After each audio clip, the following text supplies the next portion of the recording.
we launched like this like an app store, and each app allowed you to like change your appearance in some different way. Half of our users only chose a professional headshot pack. We like redid our landing page, focused on just professional headshots, but we launched it on LinkedIn, Twitter, and it just like went viral. And then we basically, on average, doubled every month in revenue for the next 12 months. Wow, that's insane. 0 to 1 million ARR annual run rate in 4 months. What do you think you did right? Yeah, not in any particular order, but Hey, Wesley, thanks for coming. yeah, thanks for having me. So you are one of the fastest growing company at Neo, which is a pretty famous accelerator. And you basically grew Aragon AI from 0 to 7 figures ARR in 4 months. Yeah, I guess it's annual run rate, not quite annual recurring revenue, but yes. Yeah, but still, that's pretty impressive. Can you tell us like what? Can you tell the audience who doesn't yet know what Aragon is? Like, what is it about? Yeah, so Aragon is basically a place where you can generate photos of yourself. Our bread and butter product allows you to generate professional headshots of yourself by just uploading some photos of yourself. So you don't need to go to a photo studio. You don't need to put on a suit. You don't need to drive anywhere, book any appointments. It also costs like 10 times less than hiring a professional photographer. And you can, just use us to create professional headshots of yourself. Interesting. So basically, I can upload any photos of me, like in a beach or something. Yep, exactly. We only require 6 photos from you. And that's pretty much it. Yeah, and these photos look like you. They are very realistic looking.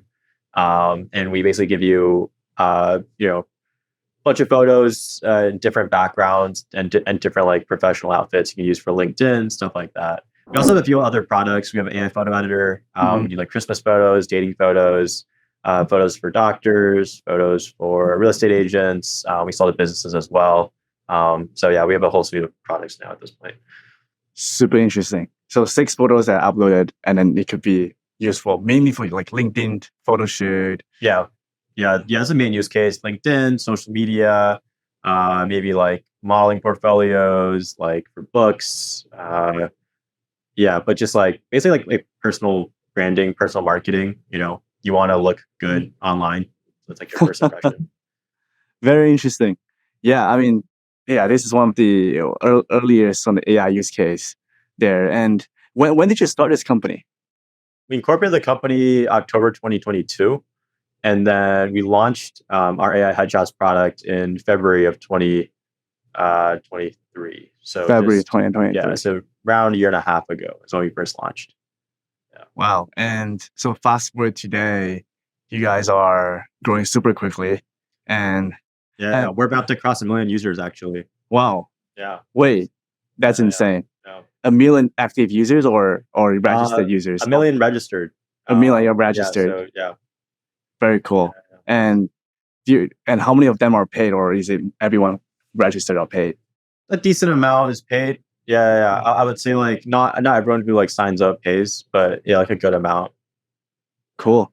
Okay, before we dive into more of your story, can you share about like, after growing Aragon so quickly, how has this success impacted your life so far? Good question. Well, not much. I think in the first year and a half of the company, I basically didn't hang out with my friends as much or like family, and I think my health deteriorated. So I think it negatively impacted my life that way. I guess it's like not directly because of the success, but more just because of like what I had to do to achieve our level of success. But I would say like I've become more well known online, and that's like kind of nice. Like I'll go to like a party, and there's actually this one instance where I was in New York, just like I forget why I was there. Like I think it's for like visiting some friends like earlier this year, and I was like hanging out with like some of my friends, mutual friends, and they were like, "Oh, where do you work?" I'm like, oh, I found this company called Aragon AI. And then they were like, oh, no way, my friend applied to your company. Oh, really? So, like, it's like, I'll go to like a party and then I'll be like, oh, I found an Aragon AI. And they're like, oh my God, like I've actually used you guys for my headshots. So, Wow. so it's kind of cool to see like, just, a lot of people like knowing about our product. And so I think like, we're doing some things right there, but I would say like, I think a lot more long-term now, like now that like, I feel like I wouldn't say I'm like very successful. I'd say like, but like, there is like, I'm not thinking about just like, how do we get to like 1 million ARR? Like, how do we, now it's like thinking a lot more long-term. Like, how do we like build something like much, much bigger than what it is today? Like, it's not like, I think in the early days, it was about like just, oh, how do we make any revenue at all? How do we become ramen profitable? Right? How do we hit 100K? How do we hit 1 million? How do we hit like, X million? And so now it's like, all right, like, I know, like, I mean, we've already built a business that, is profitable and is doing fairly well, like self-sustaining. I think, yeah, the next goal is just like, how do we build something like much, much bigger than it is right now? Yeah, super interesting. And going back to like how you go to party and people kind of know about your product, I think that's like one of the benefits, one of the best benefits of like building a consumer in a consumer space, besides being able to grow like very quickly. Yeah. Yeah, I've actually always wanted to do consumer for that reason. Like, it's like you build something that people can actually like use. And like, it's like a lot, just more exciting to me when other people like in my life can actually use my product versus like a B2B SaaS tool. Although we are also selling the business now, but like I've always been personally interested in consumer. Yeah, we'll get to that later. So take me back to your journey, right? So it was last year February, right? That's where you guys started. Yeah, that's when we first launched our bread and butter product, like just like AI professional headshot generator. And I knew that like before that you work as a software engineer, and then you kind of left and start your own company. How did it all start, right? How did you meet your co-founder first, and how did you come up with the idea? Yeah. So I actually met my co-founder of the first full-time job I had out of college. I was the first engineer at this YC startup, and my co-founder, he had worked at some other startups before. He like worked at Rex, Blend, and he was basically like a bit burnt out and just like contracting around, and so he was contracting for this company. It was called Virtually, and so that's how we first met. So you guys work in the same company? Yeah. So he was like, I treated him as my engineering mentor because, he had more experience than me. I was like a new grad. And yeah, I remember like the first time we like got on a call for a one-on-one, we chatted for like 5 hours. Wow. Yeah. That much synergy? Yeah. Like we just like got along and had like had similar interests and stuff. Like similar personalities somewhat. And then he basically joined this other startup as I think the second engineer. And then I followed him to that startup, I think as a third engineer. Yeah. So we were both there for another year and then started exploring ideas on the side together. And yeah, pretty much like how we decided to work on what we're doing. So I guess back a bit, like I was like pretty well aware of like all the different AI models because I had done some AI stuff in college, done some AI research, bunch of other AI things. And so when Stable Diffusion came out and we started playing with it, I think summer of 2022, I was like, this is a game changer. Like this is like, basically going to be the start of a new tech wave. Yeah, this is like way before ChatGPT came out. This is like half a year before ChatGPT came out. As soon as we like started playing with Stable Diffusion, we realized this was a game changer. And the Dream Booth paper came out by I think Google, right? And that allowed you to basically like teach this model a certain subject. So you could like teach it what you look like, right? And then you can prompt it and then, create photos of yourself. And immediately it was like, wow, this is really cool technology, right? Like previously there was GANs, like generative adversarial networks, and the images outputted from those models are not very good. You could easily tell they're AI, and now we take it for granted. And it's crazy how fast AI technology has improved, especially with like these new recently released open source image models. But we knew that this was a game changer, and this was an opportunity to basically take this AI technology and bring it to the masses, like bring it to consumers. Turn it into a form that anybody could use. Yeah, going back, so you discovered Stable Diffusion in mid 2022. Yeah, and there weren't a lot of people that kind of discovered that paper or knew about it. How did you came across it? Did you use it at work or? Yeah. So my co-founder actually stumbled across it on Twitter. Oh, Yeah. okay. So Twitter's actually been super helpful for us. Like Mhm. I basically learned so much about entrepreneurship, about startups. Obviously like we have Twitter to thank for learning about Stable Diffusion that early on. Yep. Yeah. Super cool. And why AI Headshot? Like what was the opportunity that you and your co-founder saw?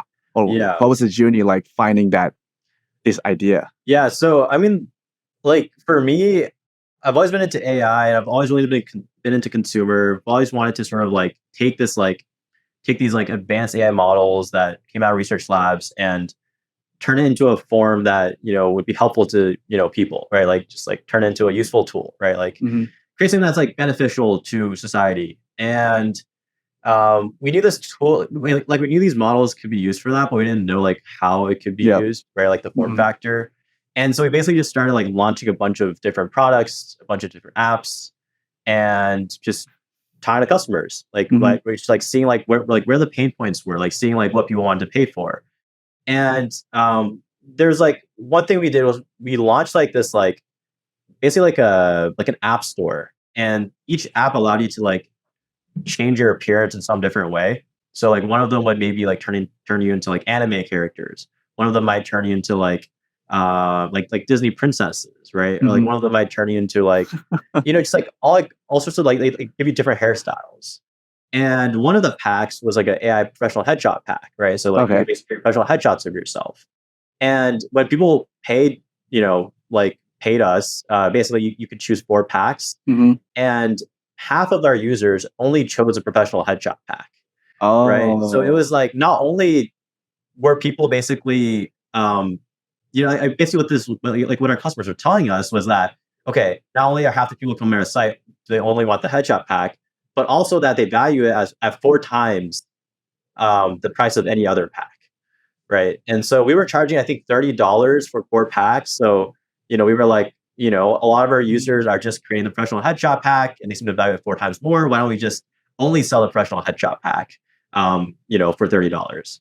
And so that's what we did. We basically took a bet. We like redid our landing page, focused on just professional headshots. It was a very shitty landing page, Mhm. but we launched it on LinkedIn, Twitter, and it just like went viral.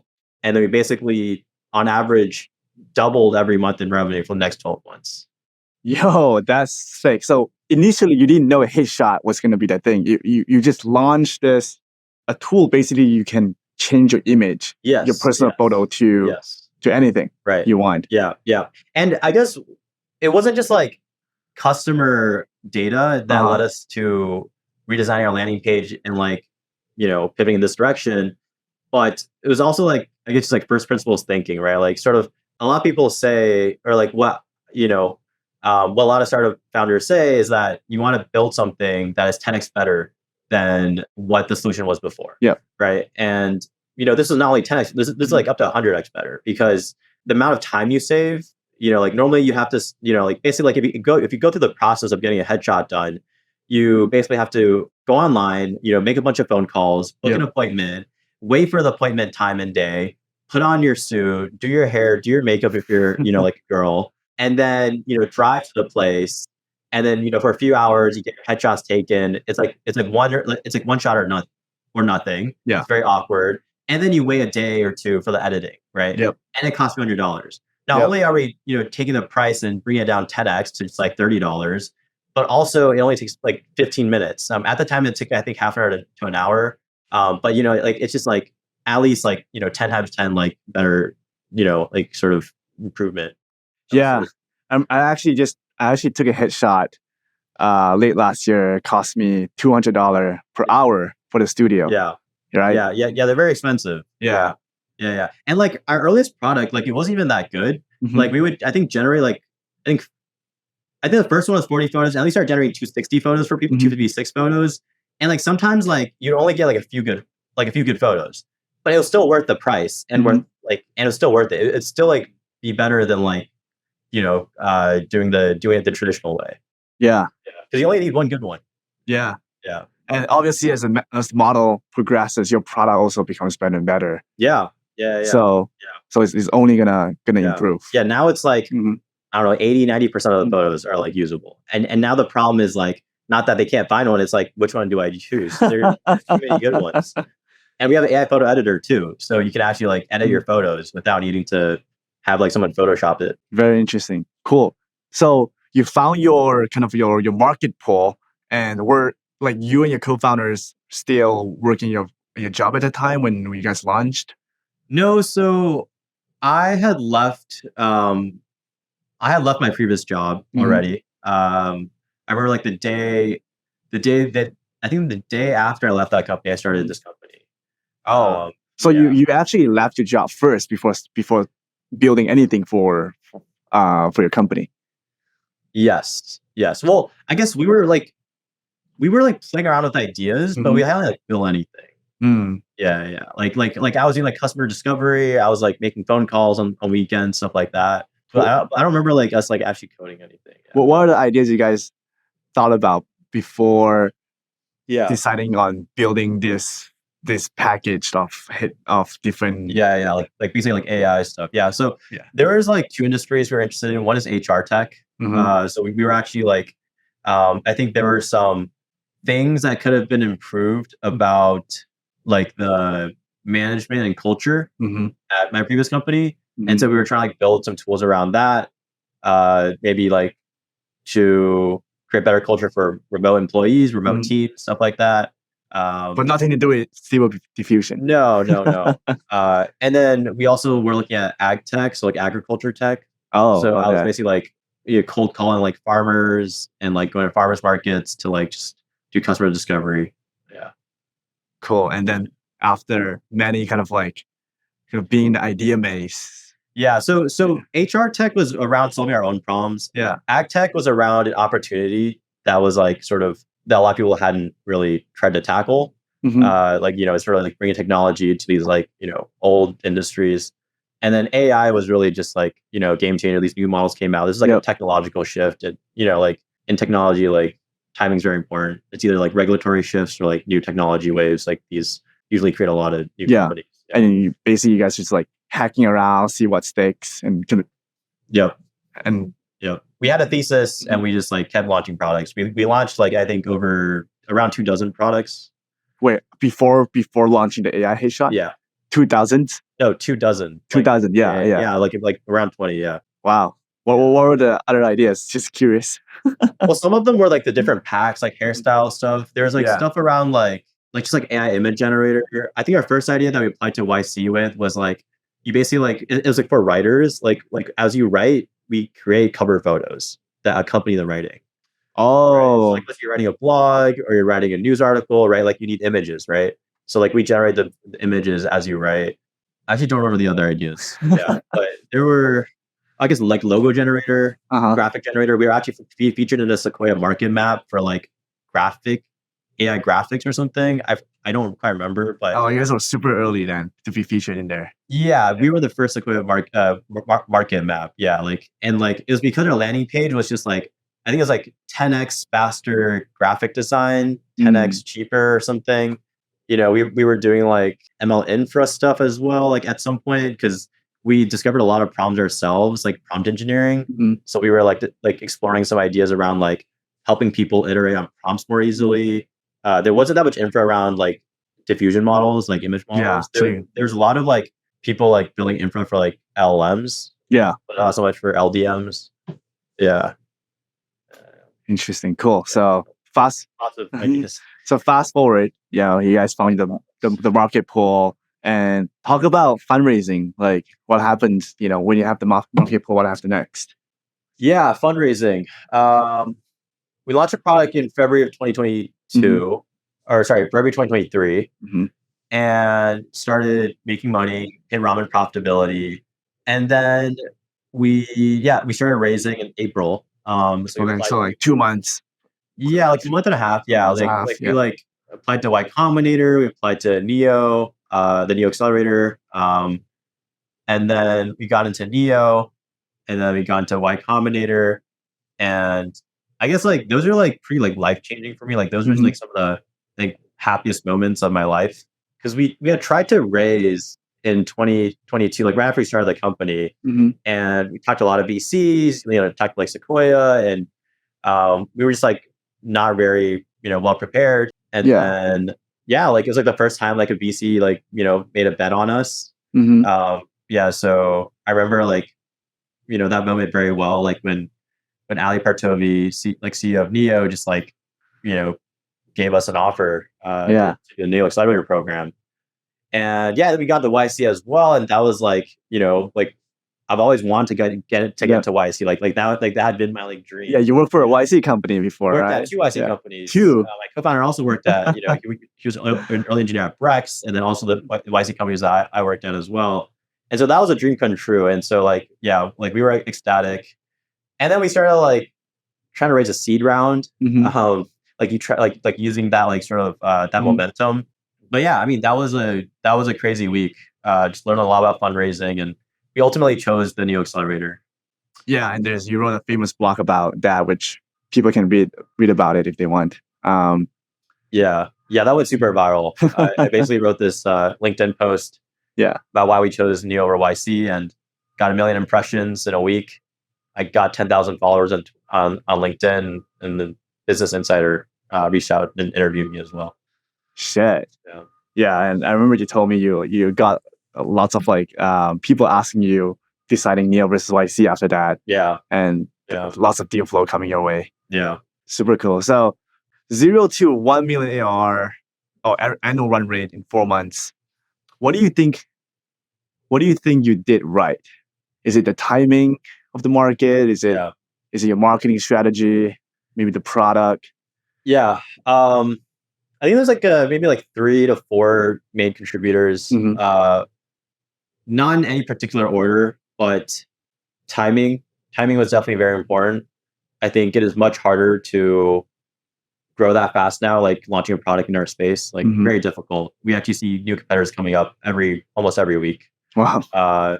Technically, it's not a very hard product to build like a version 1. It won't have all the bells and whistles that we have. It won't might not work for different customer segments like businesses, and quality might not be as good. The product UX might not be as good, but like you can get something working. I think fairly quickly. But the distribution, it's hard to build that up quickly. You guys were one of the earliest ones. The thing is, like, why I say like timing was not the most important, or like it's just one of the contributors, is because there were other companies that came before us. There were ones that launched in, late 2022. There were even ones that launched years ago, actually. There's this one company that tried to sell to us. They're based in France. Many AI companies have tried. AI headshot companies have tried to sell to us at this point. Wait, sell to you means sell to us. At least 5 now. Means you acquired. Yes. Wow, really? There's been at least probably 5 to 10 companies that have reached out to us to buy their companies. Whoa. Headshot companies. But one reached out to us. They're based in France. They actually started a company that, like doing, what we're doing now, basically like creating photos of people with AI many years ago. And they were using, GANs, right? And so they were way, way too early. Like the technology just wasn't quite there yet. And then there were other ones that just gave up. There was actually one company, they applied to YC and with this AI headshot idea, and YC was like rejected them and was like come out with a different idea. And so they basically scrapped doing AI headshots because of that. And I think they ended up, I think they wrote another post later on saying they sort of regretted that decision, because there's obviously AI headshot companies in the space that are doing quite well. And, like we don't know if these companies are gonna have like VC scale outcomes. But for those people, I mean, I think there's a opportunity for that. But like for these people, like they sort of regret not even just like building like a bootstrap cash flowing business. And then so timing was one. I think marketing. So we did a pretty good job with marketing. I was in guerrilla marketing, so I was posting everywhere. I pretended I got dates on Reddit or like on Tinder. Like, so I posted on Reddit that I got dates because of Aragon. Myself. I posted on Team Blind, that I got a job because of Aragon, right? And so I was just like making shit up. You're just shit posting everywhere, basically. I mean, it's guerrilla marketing, right? Like I didn't have any marketing experience, so like all I could do is hustle. Yep. Right. And so I just hustled and did a bunch of random shit, posted on Twitter, posted on LinkedIn. And then we started an affiliate marketing program. So people could basically like shill our products to their audience and make commission off of every sale that they help us make. Yeah. So like a brand ambassador type of thing. Yeah. So guerrilla marketing plus affiliate marketing actually helped us get a lot of traction because people started posting about us, and we started ranking really high on Google. And then a lot of our traffic came from like organic search. So yeah, marketing, timing, luck as well. I think like, the fact that these affiliate marketers found out about us, like I think that was kind of lucky. Although I think by posting online, you increase your service area for luck. Yeah. Right. And so, yeah. And then execution is very important. Like we didn't give up, like we had a thesis that this solved the problem 10x, 100x better than before. Yep. We saw the market was quite big. Right. I mean, the photography market is, I think $30 billion. Oh, wow. Right. It's not just headshots. Like it includes like wedding photography, like, stuff like that. But yeah, we were just making money. So like, you're just gonna keep growing it. Yeah. And you guys definitely move with intensity too. So you guys hustle really hard, move really quickly. Yeah. So yeah, I mean, YC, there's a quote saying there's no mode. The only mode is your speed. Yeah, there's no mo in startups. Yeah. I mean, for, let's say startups, there is little mo, unless like you guys have a patent or like very technical team or something. Super interesting. And you also mentioned you guys have one of the better products too, because of both of your engineering background. Yeah, I mean, I have a pretty solid. I think my superpower is actually like product. It's one thing I've like learned recently, but yeah, I mean, we are very passionate about creating the best product. Cool. So you mentioned that you're seeing AI headshot company coming out basically every week now. How do you see the competitive landscape? How do you see your market position today? Yeah, we haven't always been number one. There are companies that launched before us. There was one company founded by like this famous indie hacker, and he has a lot of followers, and so he immediately like just got a lot of traffic to his site. And they were number one for a while. We focused a lot on marketing, and I think that helped us, take over.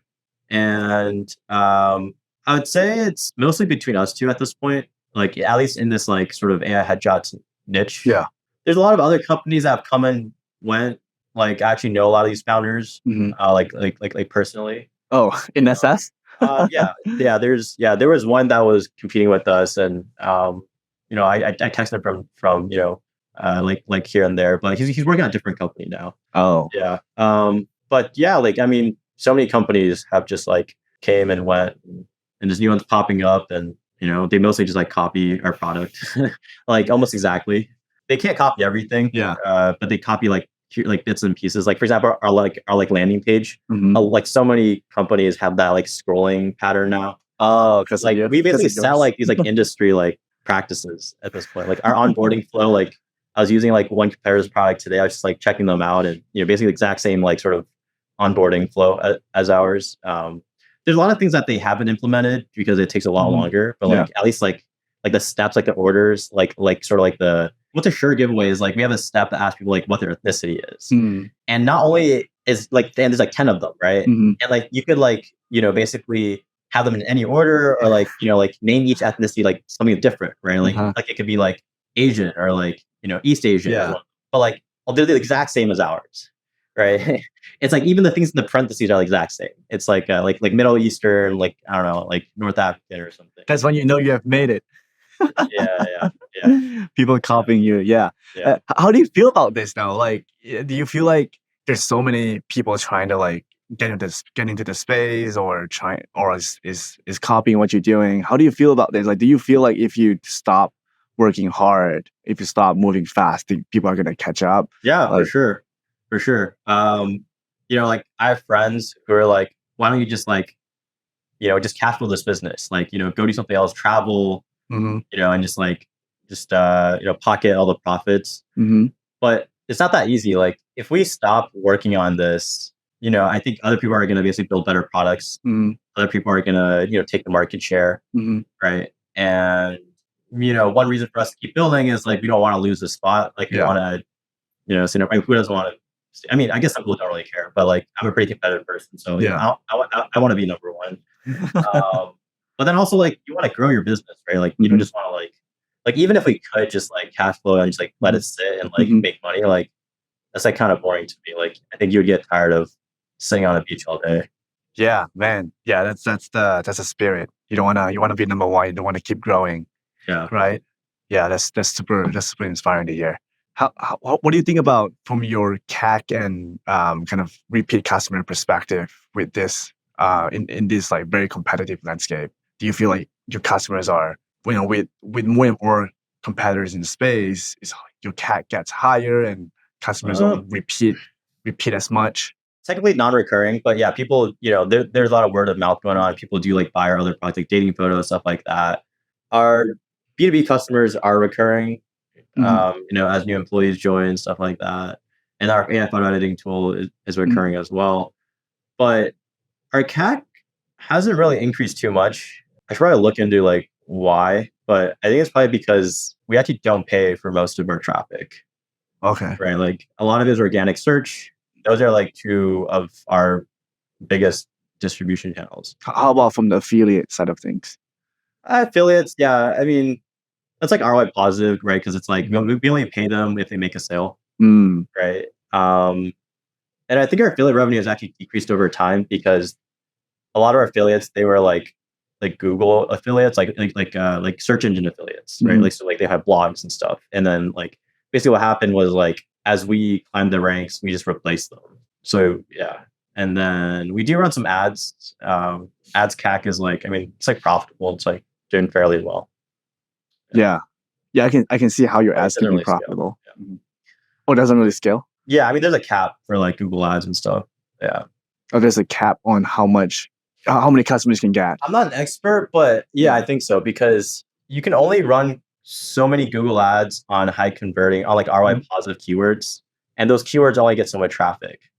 That's like a fixed number, right? You can run ads on like long tail keywords, but they might not convert as well, so they might not be ROI positive. Right. Yeah, and so it really depends on just like how much traffic there is to high converting keywords. Yeah. Right.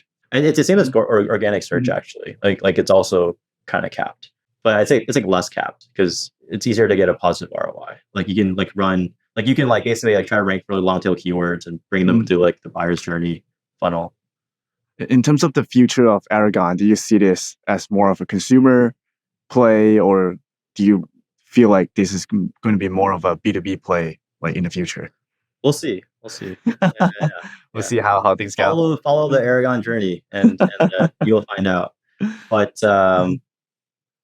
I mean, I will say like I was reading this book called Super Founders. Like most unicorn companies are either B2C or B2B. Very few are both. I don't know if we're going to be exception or not, but yeah, we'll see. I think honestly, like this market is like so big, and this technology like opens up so many opportunities that I think you can choose any direction and build $1 billion company easily, or not easily, but like there will at least be $1 billion company in photo generation and photo editing. I mean, there's already like multiple $1 billion companies in AI photo editing. Yep. B2B headshots. Yeah. Either way you go, and if you're successful at it, yeah, you could be a unicorn too. So it's just like picking, okay, like so market signal, which one is better suit for your team, right? Yep. It's actually all like the vision of where you want to go. Yep. We actually want to do all of them. Yeah. Like, but I think short term, it's hard to do all of them well. So you have to focus. But yeah, we want to do all of them. I mean, our mission is basically to democratize professional photography. Basically, anytime someone wants to, capture a photo of someone, they come to us. Marketing, advertising, modeling, personal use, commercial use. I actually, now I think about it, I actually feel like most companies have both business models. Yeah, like at some point, early on, it's hard. But like a lot do have both business models. Yeah, like but that's like after some point in time. I'm not exactly sure when, but yeah. Cool. And for everyone who's watching today and think that they can build something and grow to like 7 figures ARR in a very short time, or be like, oh, why didn't I think of this AI headshot idea to build, right? Tell us like what you have to go through, right, to get here. I think it's like learning very quickly and working a lot and making good decisions. I think like learning quickly, that's just like learning from your mistakes. Don't make the same mistakes, twice. Like really reflecting deeply, like every time you make a mistake, like whether it's hiring or, managing or marketing, and learning from the successes and failures of other founders for you.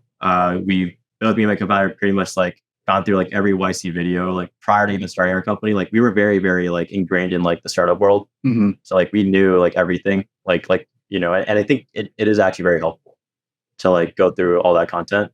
Yeah, working very hard. I mean, during the Neo Accelerator, like we basically like just didn't leave our cabin. Like we were working like 80-hour weeks. Shit.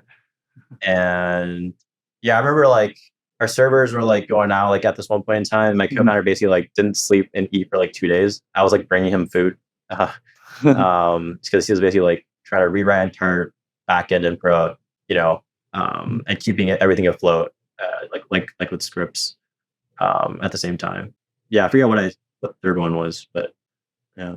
Yeah, I remember you told me that you intentionally only want to work at startups when you graduate because you know that one day you're going to start a company, right? So all of that foundation. Yeah, I think it helps. I think it's also like a big confidence thing. It's like if you're confident, like you can just go start a company. I think I needed to build that confidence. Yeah, but like definitely like startup knowledge helps. And then the third one was like making smart decisions. I think just like hyper rational, like really focusing on the right things, right? Like if you just start a company, like just pick a company name, right? Like just don't pick a shitty name, right? Like there's like some rules around picking names. Just like don't pick a shitty name, just pick it and like go with it. Like it's not gonna make a big difference. Logo, just pick it. It's not gonna make a big difference. Swag, don't create swag like as the first thing. Like after you start your company, like that is irrelevant. I think the only really thing that matters is probably like hiring a good team, making money, right? Building products that people love. Building products, getting feedback. Like that's the only thing that matters. Like I think a lot of founders like they like play entrepreneur and they like do the wrong things. They like get t-shirts, with like the company logo on it. They spend like weeks like trying to create like the perfect logo and the perfect landing page. Like if you create a good, like if you like solve a problem that people really need solving and you solve it like better than how it was solved before, people will pay for it even though you have a shitty landing page. Or shitty logo. Like dude, our landing page was so bad. Like it was just like pure HTML and CSS, but like we made like a few $1,000s and that was like enough conviction for us to like continue to iterate. And like we didn't update our landing page for a long time. Like we didn't hire anybody until way past we made a million in annual run rate. And there's so many people just like raising so much money, hiring so many people, and just becoming super bloated. So like, make the right decisions. Like be rational. Like think about like what matters as a business, and what matters is like building a great team and building a great product. So only the two things that matter. What do you think you get to build a 7-figure business in less than 2 years and not others, right? Like getting a lot has to do with the luck, or is it has if for example you didn't build Aragon or didn't discover Stable Diffusion, do you think with what you have right now, with the mindset and your kind of experience, do you think you would have built a 7-figure business with the same result a different time? I mean, now we could definitely build a 7-figure business. Now like we're pretty confident. Like we could like start from scratch and build a 7-figure business. Like I'd say within a year or two. Yeah. I think it depends on sort of like what market we're going after. Like if we're going after enterprise, it'll probably take a bit longer. But yeah, I mean, I would say it was like just like, everything that I said prior, like I think it was like a mix of luck, mix of just like making good decisions, focusing on the right things, learning very quickly. I think like if we were to like start over, like had we like pursued like HR tech or ag tech and this AI thing had it like these models weren't created, I think it would have been much harder for us.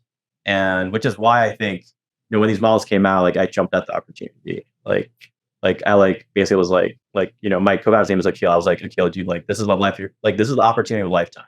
Like you gotta quit your job now. like, and yeah, and he also agreed, like, he's a super rational guy.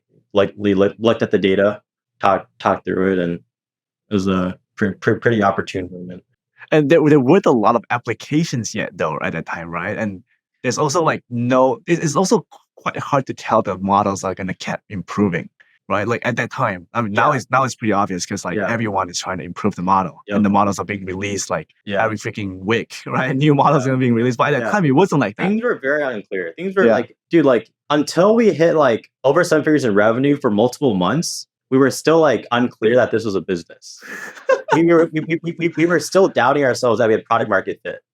Like we were making like, I mean, yeah, like as I was saying, like we basically just like doubled, like, for many, many months. And like, it was only after we were sustaining 7 figures and growing for many more months that we were like, okay, I think we're onto something.